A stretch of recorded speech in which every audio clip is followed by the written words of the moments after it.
want is right here. We gon' give them what they came for. We gon' take it up from last year. Shoot 'em my shot, boy, I'm long range. Me and the team on the same thing. Stayed down, never switched up. Only thing changed was the game. I'm in the zone now. Nothing can change what we on now. When I pull up, know it's going down. Foot on the gas, ain't no slowing down. What is going on, everybody? Welcome to the Clydesdale Media Roundtable. We had a skeleton crew today. We've got people doing some procedures today. We've got people busy with work. So I brought in none other than the Raging Cajun himself, Cory Leonard, man. What's up, Scott? Filling in for the crew. We got a lot to talk about, man. Absolutely. I was glued to my phone the entire time I was doing anything from Friday afternoon all the way through Sunday. So, you know, I always say this show is unscripted. Can you verify that?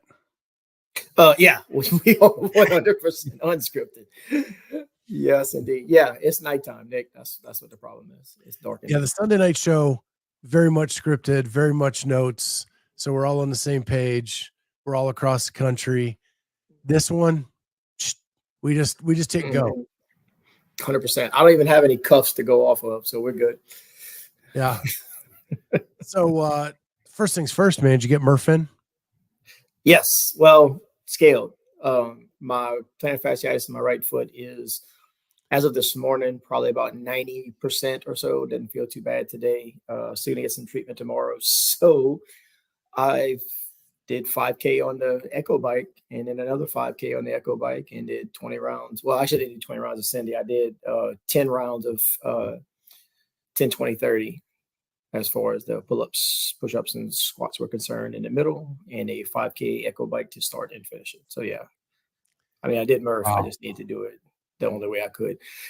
Yeah, the second bike was interesting.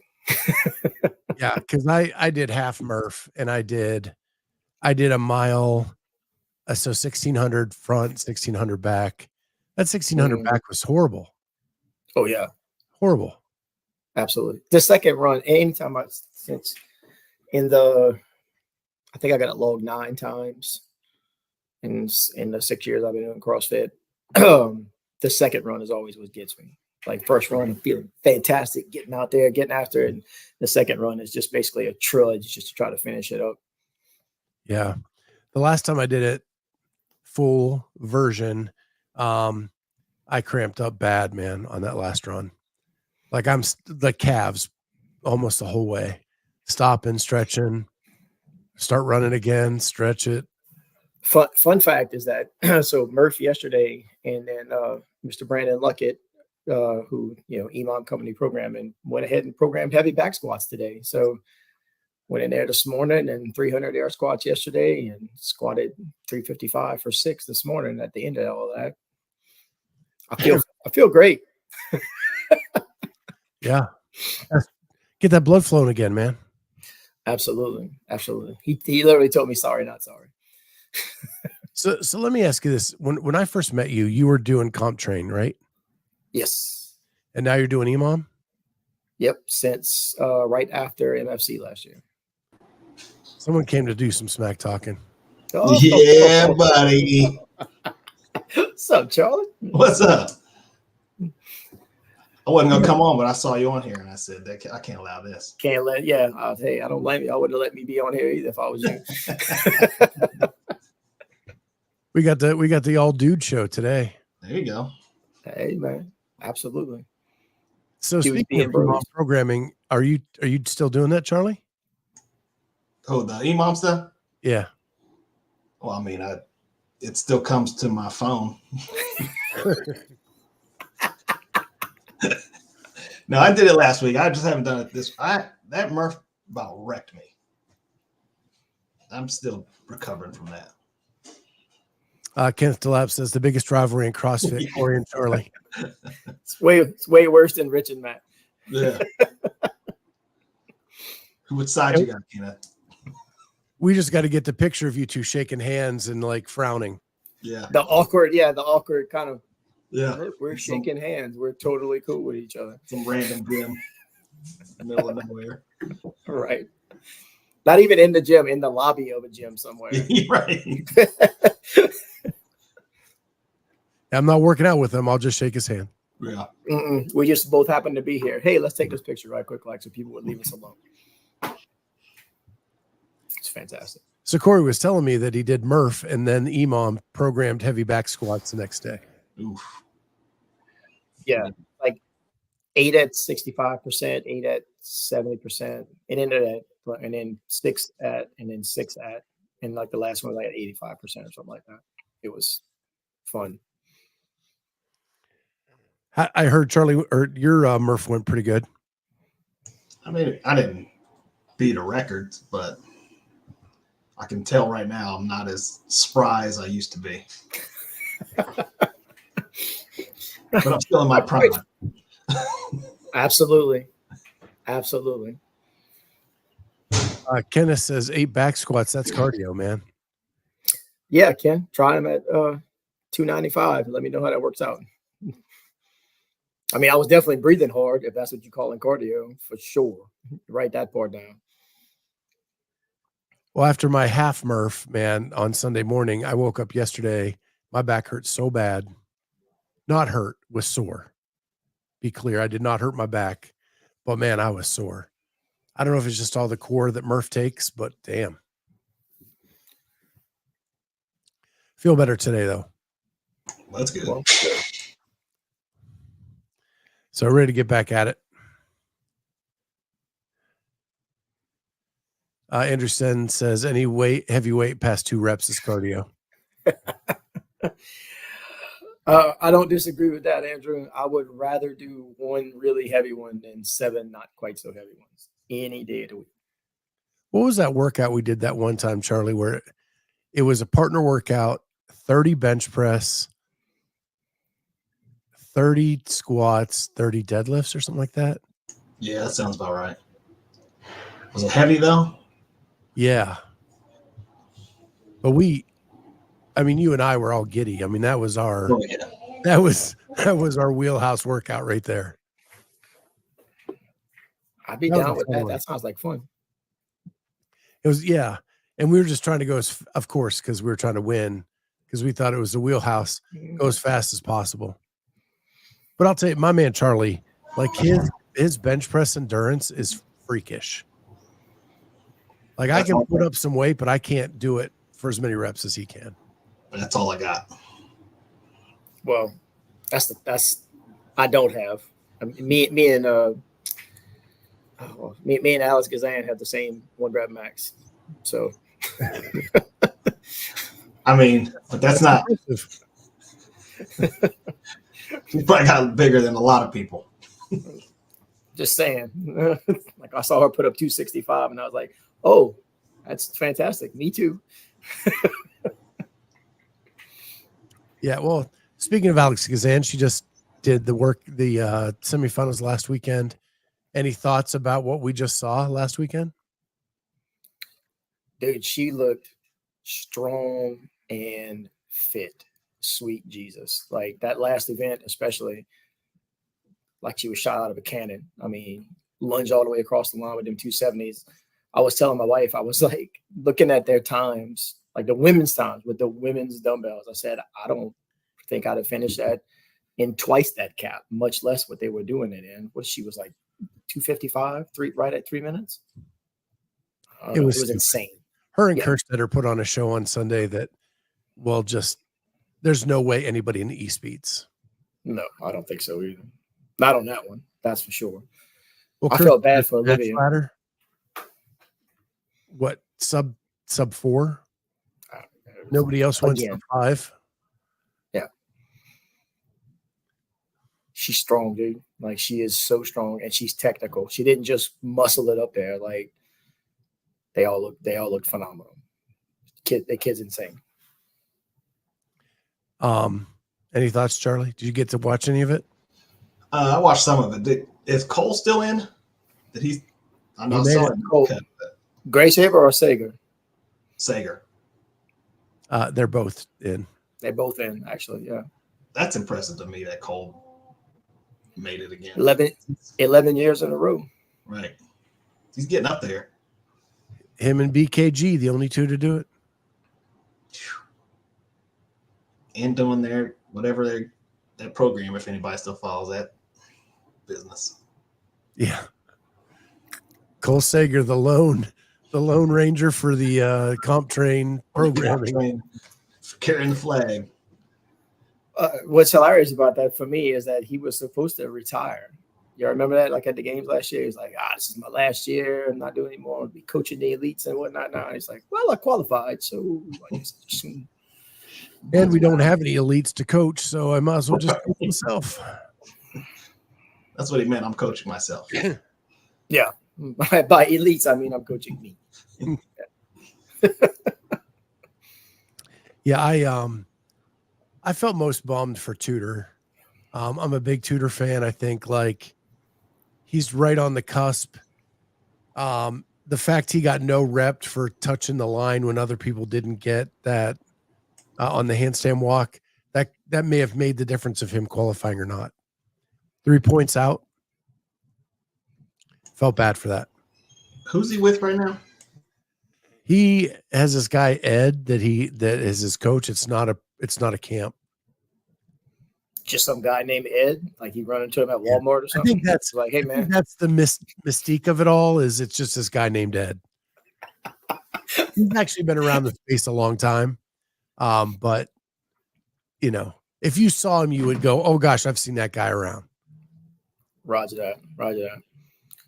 I mean, he should just go by some guy named Ed. Ed coaching. Big fan. I mean, good for him. He's a big dude too. Ed is a big dude. So Big Ed. Big Ed. Big Ed's elite CrossFit coaching. Yes, indeed.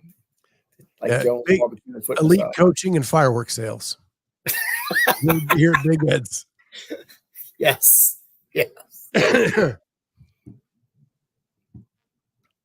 And then at the top, like I said this the other night, James Sprague went from bubble athlete to elite athlete this weekend. And talked a little stuff. I liked it. I like how he called his shot when they were asking him, who would you pick for the on the shot caller for the Heat 1 app, and he was like, I would pick James Sprague, and he won. I have been saying this for a while now. You either love James Sprague or you're wrong. Like there's no in between. That dude is always on the up and up. He's always positive, right? Even when stuff's going bad, he's still like, okie dokie, just moving right along. He's a big puppy dog. And then just to see him come out and win that first event like that, like he did, dude, that was ridiculous. And what about Charlie's favorite athlete, Justin Medeiros? Right. I just show up and do things. Mr. Consistency. No event wins. End of the weekend, sitting on top. I mean, but that's what it takes, right? Being consistent. You ain't got to win. I mean, he proved that before anybody else did. Well, I would say Matt probably did it in his first year because he only had one event win. But the 2 years Justin won in a row, he won one event? Maybe two? Something like that. So like he also proved it's a razor's edge playing that way. Yeah. Absolutely. Yeah. Absolutely. Yeah. It could also go horribly wrong. But nobody plays that game better than he does. So there it is, man. The real important thing is Amy made it. Kringle, that is. You weren't on last week's show to rejoice, man. Well, I had to bring it back up because nobody else did. Nobody else would. Yeah, Amy Kringle was incredible in Europe. Like her improvement over the last year, light years. See, I'm on a streak. Okay. Charlie's been on the Amy Kringle bandwagon for, I think, 73 years. Yeah. It finally came true. Before that was from Think Tank. Alexis Raptors. Yep. Raptors. He was so on board he can't remember her name now because that's right. He loves them and leaves them, man. Just when you all the way in it like that, names become irrelevant. Listen, I was on the Daniel Brandon train. when she had black hair. Now everybody hates her, allegedly. I don't understand how anybody could hate Danielle Brandon. She has an attitude. She is somewhat emotionally unstable, and she's a freak athlete. Like that to me, she's got all three things. Yep. That's probably why. I think the documentary did a lot for her. Yeah. Absolutely. Absolutely. Absolutely. I mean, I think it's always good to highlight like where you come from, why you are the person that you are. Once people kind of figure that out, they can kind of make a decision. Oh, hey, okay, maybe I do actually like this person. Good stuff. Danielle's been nothing but kind to me in person. Like I cannot say a bad word about her. She's always very nice to me. She's always willing to talk. She's always cool to hang out. Like, you know, I think people get upset or emotional in their feelings when they see her on the floor and she's reacting to the things that's happening to her. Like whenever she couldn't figure out the crossovers a couple of years ago or whatnot, and she's sitting on the floor going, you know, what the? Trying to figure it out. Well, she's human. I'd have been doing the same thing if I'd have been her. Like she wears her emotions on her sleeve. There's nothing wrong with that. It's just she's dropping F-bombs. Yeah, on ESPN. She most certainly did. Like she's a real human being. She is a person. So yeah, she's going to mess up from time to time, or I wouldn't even consider it to be messing up. She's just acting like she does. Right. I like adults do in the real world. Yes, 100%. 100%. Yes, Cooper, is this the Cory Leonard? It is. One and only. One and only. You stealing that from Pat McAfee? What's that? Like adults do in the real world? Yeah. Yeah. Yeah. So a couple things about West Coast to finish up. We have Abby Domit, who won kind of the Justin Medeiros way. Yep. We have Alex and Ariel there. Hattie Canyo, our girl, did the show from Bali all off season. She kills it and makes it in. And then Danny Spiegel makes it in. A lot of people. Girl is fit. Like you can say what you want about her, and people pile on her. She is really fit. She just can't run. Dex this morning on Savant's show that was in the chat, and he said it best. He said Danny's body looks like if you photoshopped her legs onto her top. Like the two things just don't match up, and that's why like she just can't run, and that's fine. Like not everybody can do all of the things all of the time. Pat Vellner can't swim. You know, like it has the worst CrossFit luck on the planet. Like between him dropping a chain on the bike ride to him having to chase a weight across the floor because it's rolling away from him. Like poor Patty V can't catch a break half the time. And Medeiros doesn't have top end strength. Yeah, someone famously said that on a podcast one time. I don't remember who it was. No one is denying her fitness. It's her personality. Sure. I was laughing because they said eight women qualifying from the West semifinals, like 8 women, and then Danny Spiegel's eyelashes or qualifying from the West. Yeah. I am not a fake eyelash guy. I don't understand it. When Bethany went that route, I was like, come on, Bethany, come on. Listen, if you look good, you play good. Harley Mom 223 says, does Kyra Milligan run well? Those bigger thighs make it hard to run. Danny Spiegel is fit. Yeah, Kyra has improved her running greatly over the last few years. I said it last year when I watched her live in Orlando. I felt she was the most improved athlete from the year before, from 22 to 23, but nobody was going to see it because she was on Mayhem, the team. And this year she qualifies for the games. And Sarah Cooper wants to remind me Bethany's eyelashes also qualified. 100%. 100%. We're going to talk about Colton Mertens doing a 265 touch and go snatch. Can we talk about that for a second? It's one thing to do a 265 touch and go snatch. It's another Correct. thing to make the bar go wonky and then pull it off. It caught somewhere on the way down. And I think it caught his belt. And then we just went right back up with it like a big deal.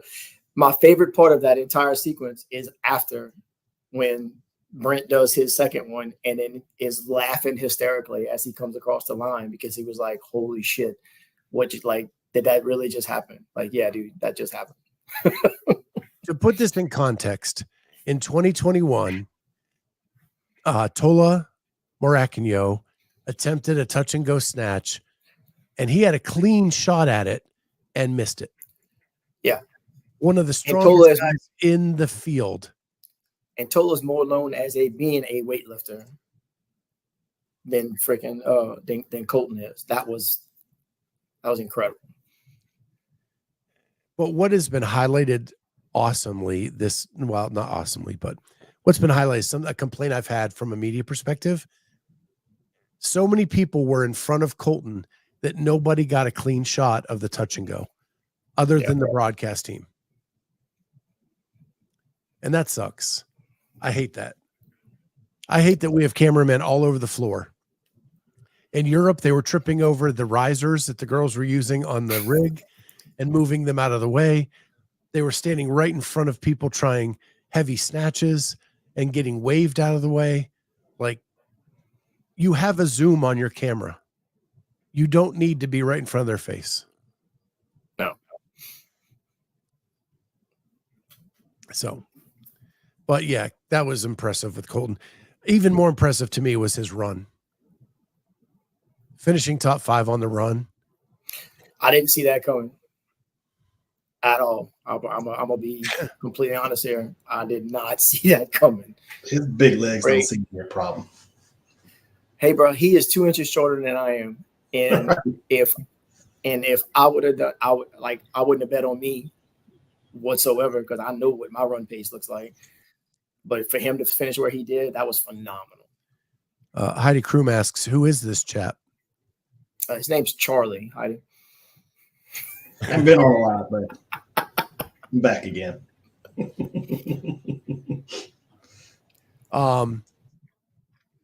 You don't have to chug the C4. That they left us, man. I know. I was thinking about that when I opened it. I said, "Well, we're not sponsored by C4 anymore, but I'm just thirsty, and it's time for my C4." So sorry about that. Yeah. So, and then we don't need to talk about Australia because Amy's not on the show, right? We'll say that for next week. But I'm going to pull up a picture. I'm going to ask you a question, both of you. Is this girl ready? Dude, I saw that yesterday and I about lost my mind. She looks good. She looks strong. She looks healthy. She looks ready. I saw this yesterday and my mind was blown. Yeah. Like, she looks so fit. It feels like she's mentally fit. Yeah, like Haley 2 years ago wouldn't have posted a picture like this. No, indeed not. I can't. I mean, she's got a tough, like Nick just said, she's got a tough field to work through this weekend. But I'm more excited to watch her than I am anybody else this weekend. Just out of sheer curiosity more than anything else, just to see exactly what she's capable of. There's so much to watch this weekend. So I made my picks for Heat 1. It is impossible to narrow it down to 11 on both sides. Yeah. I started running through them, and I was like, Dallin Pepper. And you look at the rest of it, you're like, well, wait. Because all these other people 12, are still, man. The top 12, you have to pick 12 people to finish top 12. I have people outside the top 12 that could qualify. 100%. I left Brooke Wells off. That's fair though. The women's field on that side is remarkable. It doesn't even make sense. So let me ask you guys this: any dark horses you're looking at this weekend? Would you consider Haley to be a dark horse because she took a year off? After looking at that picture, no. But I think I still would. Okay, but here's the thing. I mean, we haven't seen her. We haven't seen her. And this is going to sound horrible, but like, it's a picture. True. She does look, and she's giving off, from what she lets people see on Instagram, a better vibe than the old Haley, right? More confident, more strong, happier, which is what everybody's been wanting to see. But at the end of the day, it's a picture. I could post picture, like, good lighting and whatnot, and I could look like an absolute animal and go out and get my ass handed to me. But I'm curious to see exactly what Josh and Haley have pulled out of her and built into her after an entire year off and getting her head right. I mean, you're talking about the Murillos. Yes. Sorry, Sarah. Sarah says, "Get out of here with your logic, Cory. She's going to do great." I hope she does, man. I really hope she does. Harley Mom, Haley is ready to put in the work. I'm gonna have this is a wild dark horse. I'm calling this my Hattie Canyo pick, right? Callista Lang will shock the world. Okay. In 2021, she finished 6th. In 2022, she finished 6th when they only took 5. Last year was an off year for her. But these workouts are she's very much like a Hattie Canyo or an Abby Domit. She is going to consistently be there. And at the end of the weekend, I think she's going to be right in the mix for a spot in a field that is very stacked. Who does she has just a regular coach? She's with a camp. Like what is I have that's the first when you said her name. Oh, it's the first time I was aware of that she's a person. I'll be completely honest with you. So she was with TTT. She left them this season, and now she has a one-on-one coach. And I think it's like an Ed. Ed. I was about to say she went Ed too. It's not Ed, but it's just she lives in Long Island, New York, and it's just like a group of people that train together there. Gotcha. That are all elite athletes. Nice. And then on the men's side, I'm going Jack Rosema. I like that dude. Now he's a mayhem athlete, that I know for sure. Yeah. He called his shot on this show. He says he's finishing top 5. Dude's really strong. He is a little shorter in stature. He's got the Cory build. Fire plug, baby. But yeah, I think he's going to have a shot. What about Dre? Dre strong. Dre doesn't stay healthy very well, man. He's got to do it for 3 days. I don't know. Dre, to me, and who knows? He's much older now. When I watched young Dre, it was gas pedal to the floor. He was the Charlie. As much as Jack Rosema is the Cory, Dre is the Charlie. Listen, let's get this engine fired up, full bore, and we're going pedal to the metal until the wheels come off. And they come off quick, but it's a full flame out. Full send, full flame off. Right. Let me ask you this, representing for the old guys in here. How does Ben Smith do this weekend? I think he does okay. He'll do better than Sam Dancer. Oh, yeah. Or Sam. Look, I told some. Well, I think I texted you that Sunday, Scott, that watching Sam Dancer was like the fact that he was not in the first heat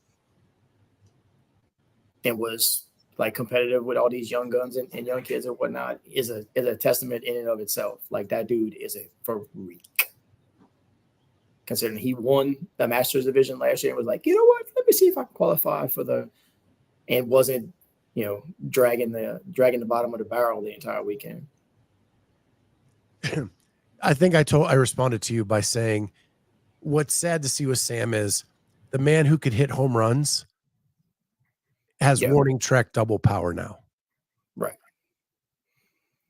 Like that man would have crushed a snatch ladder 5 years ago.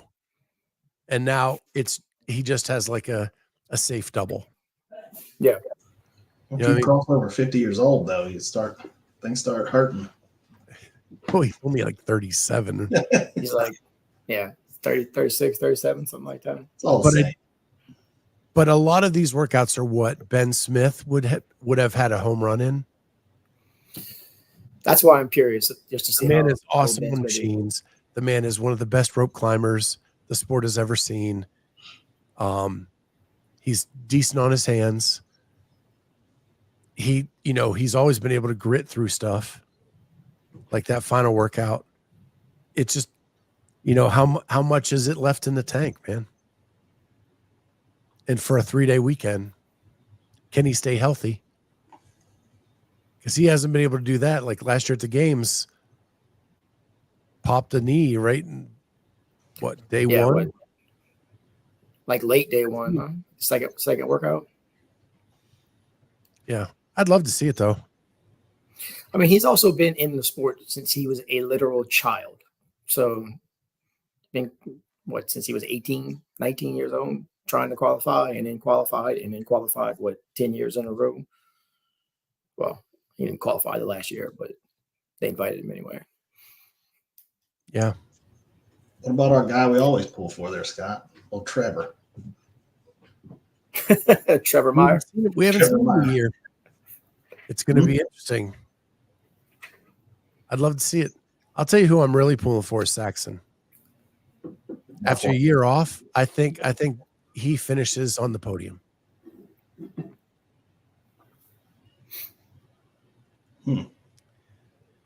Sarah's right with you, Charlie. What about Travis Mayer? Travis is coaching this year. Coaching who? He's coaching Kira Napoli on the women's side.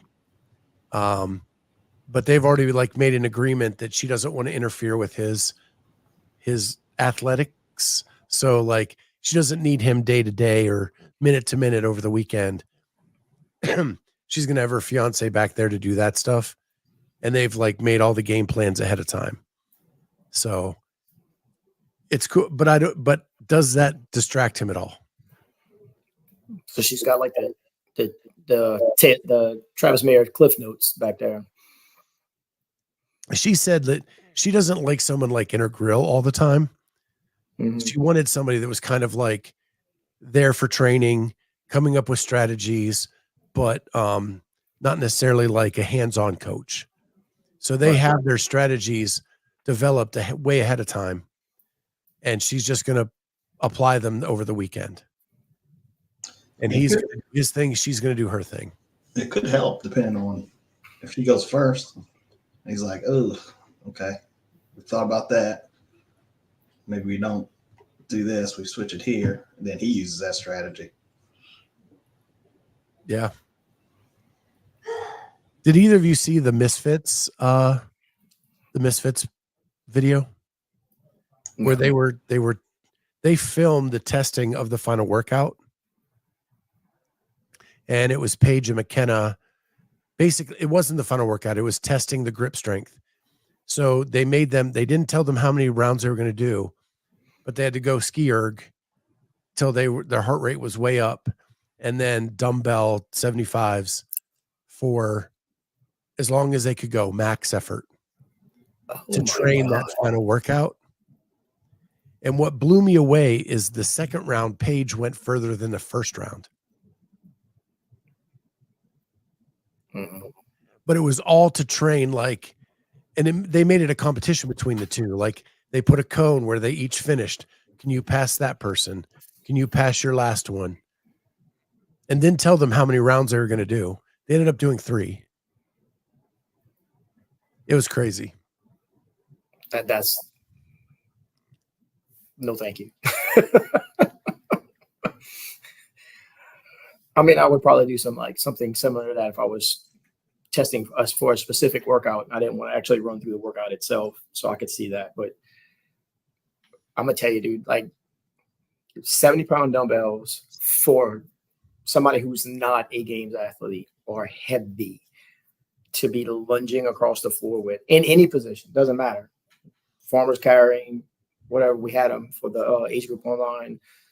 We had with 50s when overhead for the last part in bar muscle ups, like last year or year before last, something like that. And that was terrible.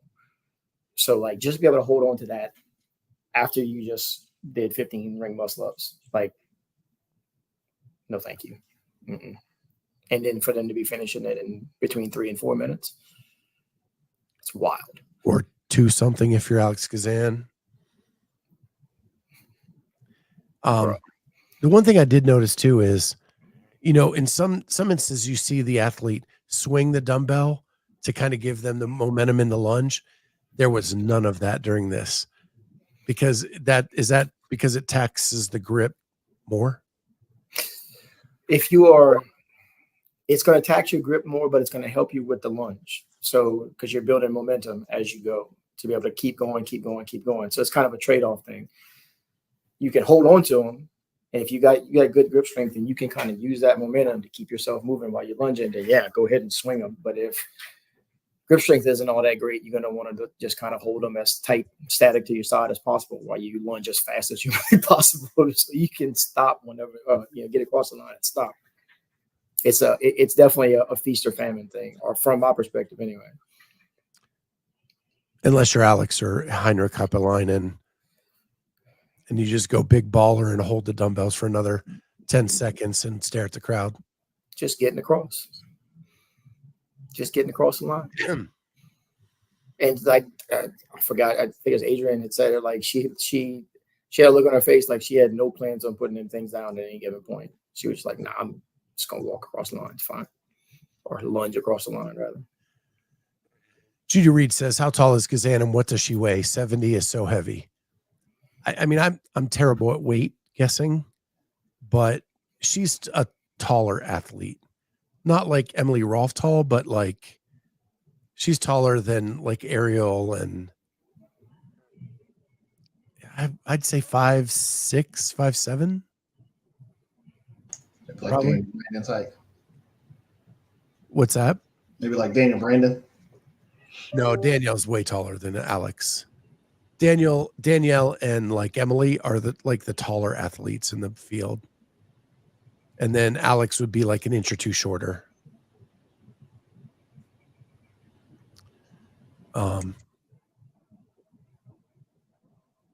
So according to her mint trading card, Kazan is 5'6" and 155.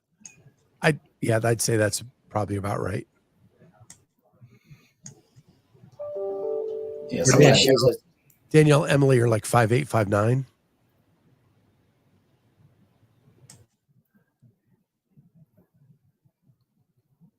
I want to say Danielle Brandon is like 5'9", something like that. She's definitely taller than me, which is not a hard thing to do. But My dog is taller than you, man. It probably is.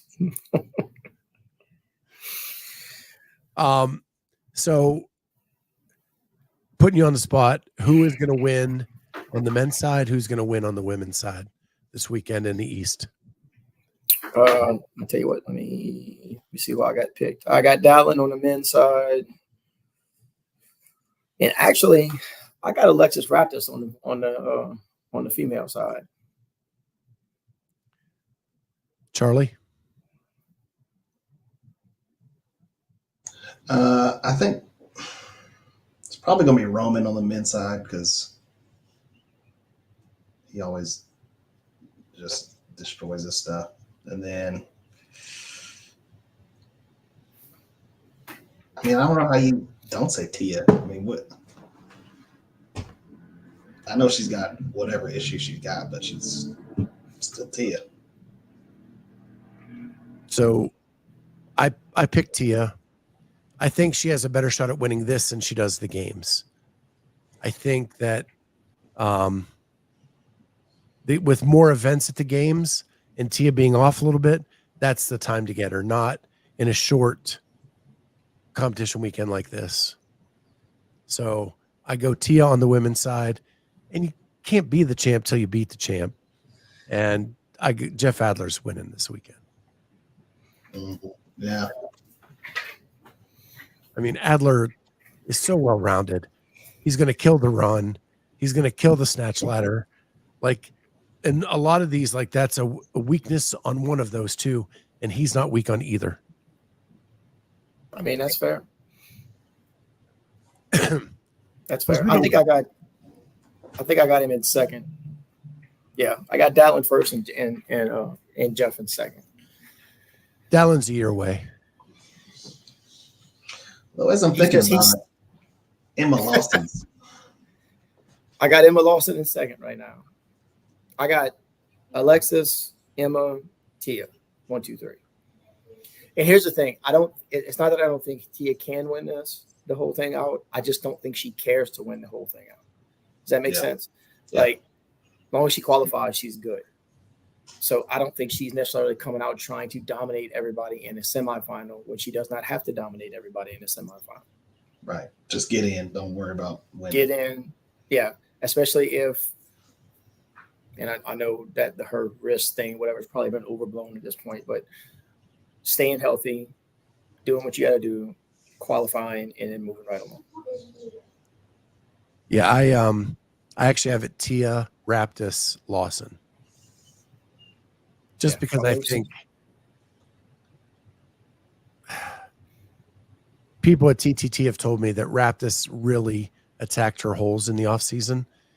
And I don't think there's anything in this lineup of workouts that that are going to slow her down.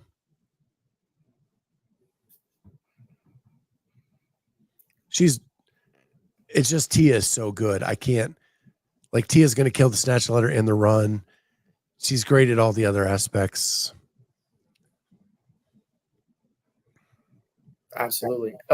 Does Taylor Self qualify this weekend?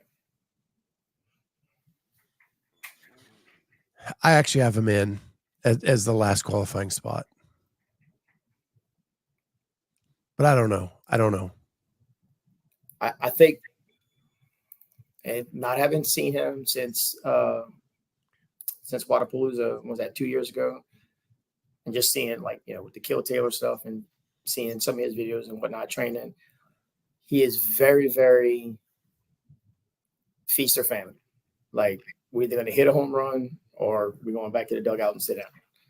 So I'm hoping he hits some home runs and then has a couple of, like we were talking about, warning track doubles and gets himself in. I would really like to see him and hear his mouth at the games. There are very few people outside of probably Matt Fraser and Colton Mertens that can talk trash better than that dude. And that's just fun to me. It's entertaining. He is entertaining to watch. He is entertaining to experience, I guess you could say. About my Raptis comment, Kenneth Delap says, well, yeah, proximity bias. They're not going to say Raptis isn't improving. Let me just say this. I had Scott Tetlow on the show, and he told me, never been healthier in my life going into these semifinals. Watching the broadcast, Scott's coming in with an injury and couldn't lunge for 4 weeks. So, yeah, I know that there's proximity bias and flat out lies right before a big event. Well, nobody's going to come on and be like, oh, no, I'm feeling like trash the entire time. Like, yeah, no, I'm pretty sure I'm probably going to do terrible. Well, who's going to come out and say that? Like, you're going to ask me. I think Taylor will be top 10 but miss. Well, you can't be top 10 and miss in this group, Andrew. They get 11. So North America East gets the most invites of any region, and they're getting 11 this year. Just enough for my guy Marquand to get in.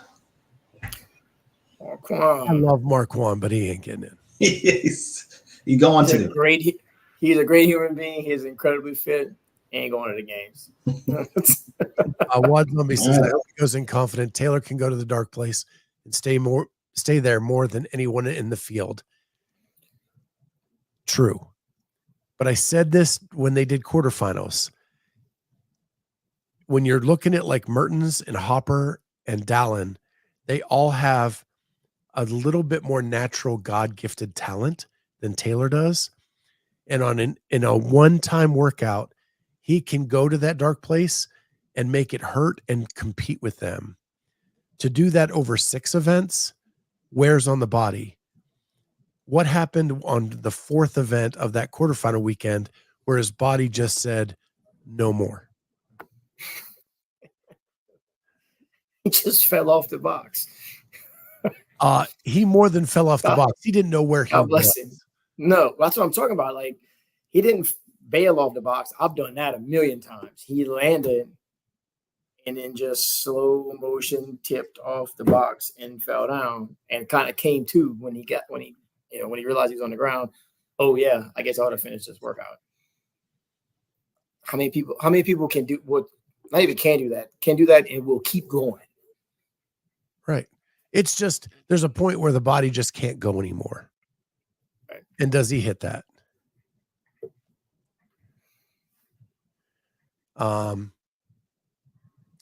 Sarah says, are there any dark place workouts though? There are.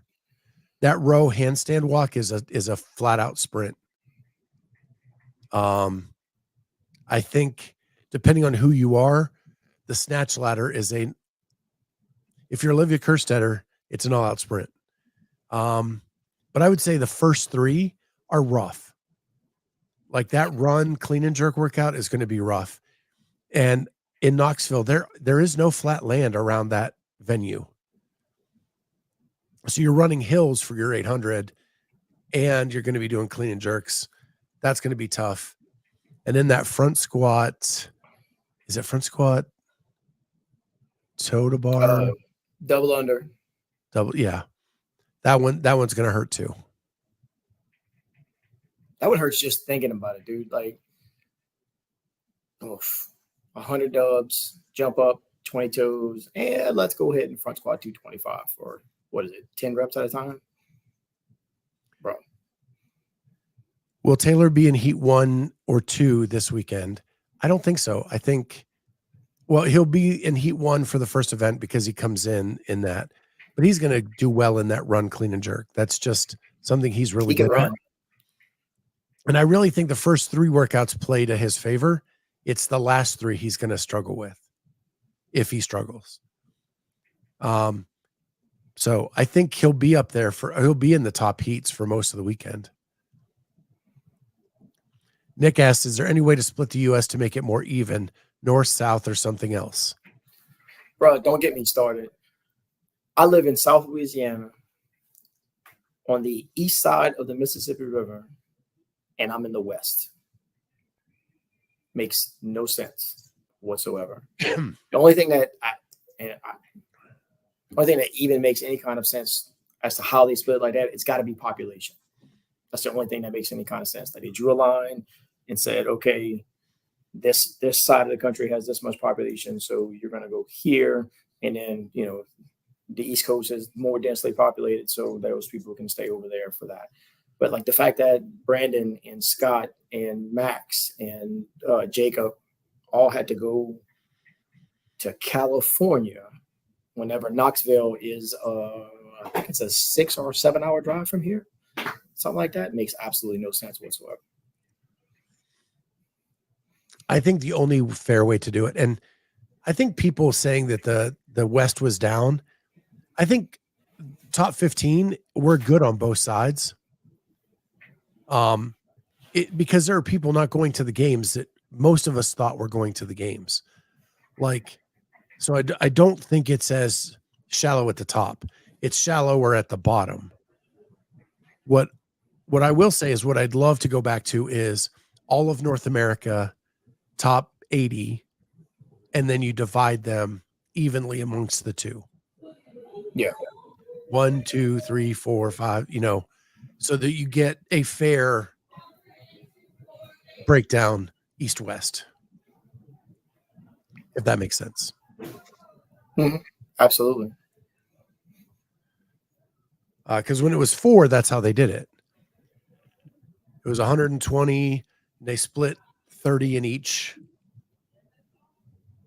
Back when it was 30 per semi. To the 4 locations. So I think they should go, if they're going to keep this model, that's what they should go back to. We're the only country with 2 locations. Don't worry. They'll mess it up again next year. It's fine. Yeah. I'm sure it'll be something completely different. It'll be something completely different that will make just as little sense as it did this year. It's fine. Yeah, Florida's in the West. Don't worry about it. More than likely. It wouldn't surprise me at all. Would not shock me at all. We're going to go north to south next year, and everybody that's in Miami is going to be competing in the north. Yeah. We're going to go with the 13 original colonies as one region. The Louisiana Purchase is another. Right. Alaska will be its own. Alaska's going to be its own thing. Yeah. I mean, and then everybody who's in Hawaii is going to have to compete in Asia. So all the jump ship people, sorry, Seth, all you people's got to go compete over there. Yeah. If you went on the Oregon Trail, you get to pick which one you go to. And you didn't die of dysentery. Yeah. I was going to say, unless you got this. I love when Cory's on the show, brings out the old man jokes. Only we understand. Yes. Judy is correct. South America. South America. Absolutely. But only the bottom half. You're in the panhandle, you're in the West. Mm-hmm. Because the panhandle is southern Georgia. Yeah. So, yeah. Absolutely. That's all it is. 100%. Yeah. Well, this has been a fun show. Thank you, Cory, for jumping on. Charlie, great seeing you again. And maybe we'll have to do a 3-dude show going forward. There you go. I'm with it. Well, I'm going to go take care of my dysentery.